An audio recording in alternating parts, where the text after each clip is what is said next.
Ilas na itong bake house, uy. Ay, ito na. Asa man Ang binakumutan ako Disney. Disney sandals, tapos bake house. Yun lang, tara-tanaw lang to sa window. Dirito kong ingon sa imuhan na. Ano? Diba cute? Okay, so update mga 15 minutes na minawala. Tuluan lang tag-down na tuyo-tuyo. Okay. 7. Di mapindot ang 7, no? 7, ay. Balik ta second floor. Joyride. Hapit na ta sa Disney. Marag mao na ni.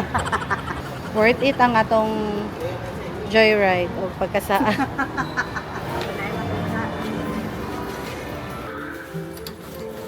Key holder. Masa siya magnet? Kanina lang shoulder closure. Saan siya? Kanin sa baba. Ibutang mo sa dito sa Ah, okay.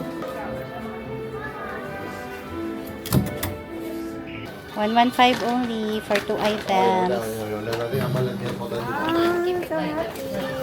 Cute akong bag. 300 lamang na gasto. Dagan-dagan akong item. 6. Shot 100. 2 items. Tapos, wapo pa jud kayo na quality na stitch. Dako pa jud. Diba sulit? Happy na flexi. Please, wala na ka nag-spend og dako. 300 pesos.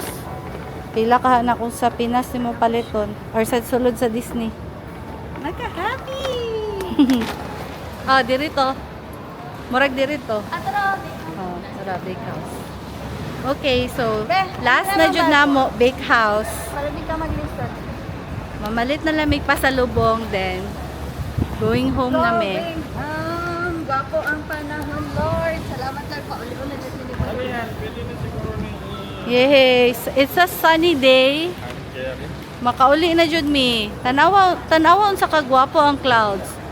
Gwapo kay ang building, no? Wow. Gwapo kay ang view.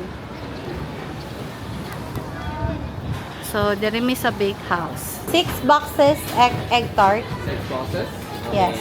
Bake house near the City Gate outlet for last minute purchase. Famous egg tart in Hong Kong. Walang problem mag-purchase dito kasi walang pila. Unlike sa Simsatsoy, sobrang taas ng pila. Going back to the airport na for check-out.